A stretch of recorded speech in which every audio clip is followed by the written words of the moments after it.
Kim Jong Un की luxury lifestyle के बारे में चटपटी खबरें आपने जरूर से नहीं सुनी होंगी, लेकिन आज हम आपके लिए लेकर आए हैं कुछ इन्फॉर्मेशन जिसके अकॉर्डिंग 13 साल से ऊपर की खूबसूरत और हसीन लड़कियों का एक ऐसा ग्रुप जो किम जोंग उन के लिए हमेशा तैयार रहता है और उसके हाई रैंक ऑफिसर्स की हर तरह की सेक्सुअल विशेस को बड़े ही माइंड ब्लोइंग तरीके से पूरा करती हैं। 2000 लड़कियों के ऐसे ग्रुप में लड़कियों को ऑलवेज यस कहने की आदत डाली जाती है। बने रहिए वीडियो में हमारे साथ बिल्कुल आखिर तक, क्योंकि यहाँ है बहुत कुछ। आइए जानते हैं आखिर इन लड़कियों का सिलेक्शन कौन करता है। इन लड़कियों को सिलेक्ट करने की जिम्मेदारी नॉर्थ कोरिया के सभी मिलिट्री ऑफिसर्स और गवर्नमेंट एम्प्लॉइज पर है। उनका काम होता है सोसाइटी में घूम घूम कर खूबसूरत लड़कियों को देखना और उन पर नजर रखना। इसके बाद उन लड़कियों को लेकर प्लेजर स्क्वाड के सिलेक्शन के लिए लेकर जाना। इस काम के लिए इन मिलिट्री ऑफिसर और एम्प्लॉय पर इतना प्रेशर होता है कि अगर लगातार 3 साल तक किसी एम्प्लॉय की लाई हुई एक भी लड़की प्लेजर स्क्वाड में सिलेक्ट नहीं हुई तो उसे नौकरी से बर्खास्त कर दिया जाएगा और सीधा जेल में पहुंचा दिया जाएगा। ये वजह है कि नॉर्थ कोरिया की हर गवर्नमेंट एम्प्लॉय की गिद्ध वाली नजर स्कूलों के आसपास होती है और वहां मौजूद खूबसूरत लड़कियों को वो देखते रहते हैं। जैसे ही कोई लड़की को देखकर उन्हें लगता है कि प्लेजर स्क्वाड में शामिल होने के लायक है तो फिर उसके क्राइट एरिया की जांच की जाती है। उसका सौगुन अच्छा होना चाहिए, यानी लड़की ऊंचे कुल की होनी चाहिए। उसके हाइट स्टैंडर्ड के अकॉर्डिंग होनी चाहिए। हालांकि हाइट का स्टैंडर्ड चेंज होता रहता है। किम इल संग के टाइम पीरियड में लड़कियों की स्टैंडर्ड हाइट 5 फुट 5 इंच थी, क्योंकि उनकी खुद की हाइट भी अच्छी थी। लेकिन इसके बाद हाइट स्टैंडर्ड चेंज हुए। किम जोंग उन और उसके पिता की हाइट कम थी, इसलिए इन लड़कियों के लिए हाइट स्टैंडर्ड भी 5 फुट 2 इंच के पास रखा गया। इसके बाद लड़कियों के शरीर की जांच की जाती है। इनके शरीर पर किसी भी तरह का कोई निशान नहीं होना चाहिए। इनकी आवाज सॉफ्ट और कानों में रस घोलने वाली होनी चाहिए और सबसे इम्पोर्टेंट, इन लड़कियों को प्योर वर्जिन होना चाहिए। लड़कियों की वर्जिनिटी को काफी बारीकी से चेक किया जाता है। जो लड़की इन तमाम टेस्ट में पास हो जाती है उसे इस प्लेजर स्क्वाड के लिए सिलेक्ट कर लिया जाता है। ये सिलेक्शन लड़की की लाइफ के लिए किसी बुरे सपने के हकीकत बनने की शुरुआत होती है, लेकिन इसके बाद उन्हें अपना घर परिवार माता पिता सबको भूलकर अपनी पढ़ाई लिखाई भी छोड़ देनी होती है। उन्हें एक अलग स्कूल में भर्ती किया जाता है जो प्योंगयांग शहर में एक सीक्रेट स्कूल के तौर पर जाना जाता है। इस स्कूल में लड़कियों को ये सिखाया जाता है कि कैसे किसी को ब्लो जॉब के जरिए सेटिस्फाई किया जाता है। इस काम को इतनी बारीकी से सिखाया जाता है कि इन फ्यूचर गलती की कोई गुंजाइश नहीं रहती, क्योंकि वहाँ पर गलती का मतलब है लड़की की मौत। इसलिए लड़कियां भी इस काम को फर्स्ट प्रायोरिटी के साथ सीखती हैं और उसे प्रॉपर अप्लाई करती हैं। लड़कियों के सिलेक्शन के बाद उनके माता पिता को ये बताया जाता है कि उनकी लड़की देश और लीडर की सेवा करने जा रही है, इसलिए लड़कियों के माँ बाप उन पर काफी प्राउड फील करते हैं।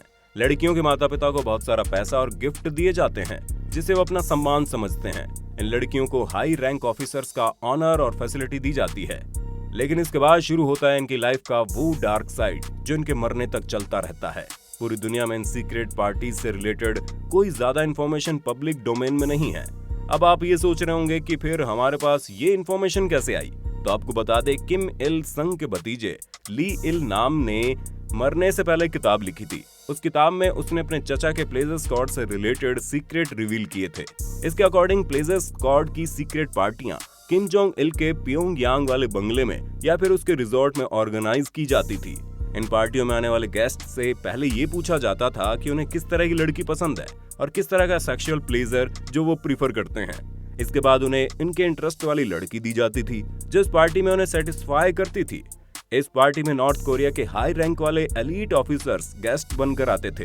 इन पार्टियों की शुरुआत होती थी प्लेजर स्क्वाड के पहले यूनिट से, जो अपनी सिंगिंग और डांस परफॉर्मेंस से लीडर और गेस्ट पैनल को एंटरटेन करती है। इन लड़कियों को अपनी परफॉर्मेंस कम से कम कपड़े या फिर बिना कपड़ों के देनी होती थी। कई बार किम जोंग इल खुद ही स्टेज पर पहुंचकर लड़कियों को टॉपलेस कर देता था या फिर उन्हें खुद ही ऐसा ऑर्डर देता था। वो अपने मन से ही कोई स्पेशल डांस कोरियोग्राफ करके उसे परफॉर्म करने के लिए कहता था। कई बार वो अपने गेस्ट से भी स्टेज पर आकर बैले डांस करने के लिए कहता था। सिंगिंग, डांस और प्लेजर के अलावा इस पार्टी में खाने पीने का भी स्पेशल इंतजाम हुआ करता था। लड़कियों को दूसरे देशों में डांस की ट्रेनिंग के लिए भेजा जाता था ताकि वो अपनी परफॉर्मेंस के जरिए अपने देश की सेवा कर सकें। रात का अंधेरा जैसे जैसे गहरा होता था, किम जोंग इल पर शराब का नशा चढ़ता जाता था और उसका एक फेवरेट गेम था। वो अपने गेस्ट और इन लड़कियों के साथ खेलता था। हारने वालों को एक एक करके अपने बदन से कपड़े उतारने होते थे। इसके बाद फाइनली जो हार जाता था उसमें मेल को अपना सिर शेव करना होता था और फीमेल को अपना प्राइवेट पार्ट शेव करना होता था। यूं तो किम जोंग इल ने पब्लिकली साउथ कोरिया के गानों को बैन कर रखा था, लेकिन अपनी प्लेजर पार्टियों में वो इन गानों को सुना करता था। उसके प्लेजर स्क्वाड में लड़कियों को ब्रेन वॉश करके ये सिखाया जाता था कि वो जो भी कुछ कर रही हैं अपने देश के लिए कर रही हैं। लेकिन फिर भी कुछ लड़कियां ऑर्डर मानने से इनकार कर देती थी। ऐसी कंडीशन में उन्हें घर परिवार से दूर किसी अनजानी जगह पर छोड़ दिया जाता था, जहां उनके लिए कोई भी फैसिलिटी नहीं होती और ना ही वो अपने परिवार के पास वापस जा सकती थी। प्लेजर स्क्वाड से लड़कियों को 23 से 24 साल की उम्र में रिटायर कर दिया जाता था, क्योंकि इस उम्र में आने के बाद किम डायनेस्टी लड़कियों को बूढ़ी मानने लगती थी। इन लड़कियों को या तो आर्मी में डिपोर्ट कर दिया जाता था या फिर खूबसूरत होने पर लीडर के पर्सनल बॉडीगार्ड के तौर पर रिक्रूट कर लिया जाता था। इसके अलावा अगर लड़की खूबसूरत हुई तो लीडर अपने आर्मी ऑफिसर्स को बतौर गिफ्ट और लड़कियों को दे दिया करता था। आखिर सीक्रेट प्लेजर स्क्वाड की शुरुआत कैसे हुई? इस सीक्रेट प्लेजर स्क्वाड को तैयार करने के पीछे का जो रीजन है वो कितना लॉजिकल है, ये आप हमें इस जानकारी के बाद कमेंट बॉक्स में लिखकर जरूर बताना। अपने बदन में गुदगुदी पैदा करने के लिए 13 साल की बेटियों को अपमान और तकलीफ की जिंदगी दे दो। प्लेजर स्क्वाड की शुरुआत की थी किम जोंग उन के पिता किम जोंग इल ने। इसके पीछे का रीजन ये था कि वो अपने पिता किम इल संग को अमर बनाना चाहते थे। उसका मानना था कि अगर उसके पिता हर रोज वर्जिन लड़कियों के साथ संबंध बनाएंगे तो उन लड़कियों की लाइफ पावर को वो अपने भीतर अब्सॉर्ब कर लेंगे। इस तरह वो हमेशा के लिए अमर हो जाएंगे। इस लॉजिक की हवा तब निकल गई जब 1994 में किम इल संग की मौत हो गई। लेकिन सीक्रेट प्लेजर स्क्वाड के इस अखंड भूतियापे को एक बड़े सीक्रेट तरीके से आज भी चालू रखा है। हर साल 50 नई लड़कियों को इस ग्रुप में शामिल किया जाता था।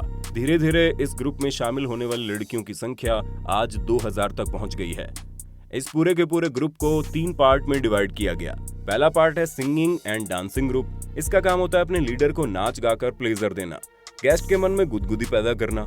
इस ग्रुप का दूसरा पार्ट होता है हैप्पीनेस पार्ट।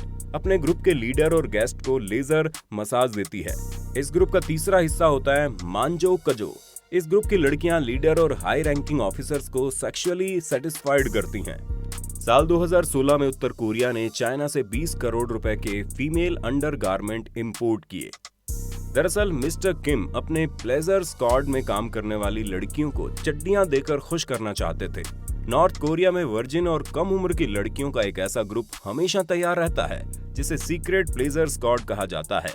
इस ग्रुप में 2000 लड़कियां रहती हैं जिनकी उम्र 13 साल से ऊपर होनी चाहिए।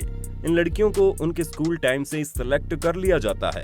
लड़कियों को पता ही नहीं चलता कि उन पर किसी की नजर पड़ गई है। 12 से 13 साल की उम्र में इस प्लेजर स्क्वाड में आने के बाद कोई लड़की जिंदगी भर अपने माता पिता से नहीं मिल सकती, लेकिन इसके बावजूद लड़कियों के माता पिता उन्हें इस स्क्वाड में शामिल होने के लिए ले जाते हैं। अपने पिता की मौत के बाद किम जोंग उन ने इस प्लेजर स्क्वाड को बंद कर दिया था, क्योंकि उसका मानना था कि प्लेजर स्क्वाड की वजह से उसकी माँ हमेशा परेशान रही। उसने बचपन से ही अपनी माँ को ऐसी हालत में देखा था।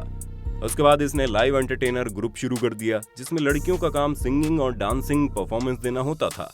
नॉर्थ कोरिया से आई हुई ये तमाम इंफॉर्मेशन वहां से भागे हुए लोगों से मिली है। साल 2007 में प्लेजर स्क्वाड के एक मेंबर ने उससे रिलेटेड सीक्रेट रिवील किए थे। कहा तो ये भी जाता है कि किम जोंग उन ने अपने अंकल को इसीलिए मरवा दिया क्योंकि उसने प्लेजर स्क्वाड को उसकी मर्जी के बिना यूज किया। आप इस वीडियो के जरिए क्या राय रखते हैं, हमें कमेंट बॉक्स में बताना, खुलकर लिखकर बताना। फिर मिलते हैं नए वीडियो में, तब तक के लिए जय हिंद, जय भारत, वंदे मातरम।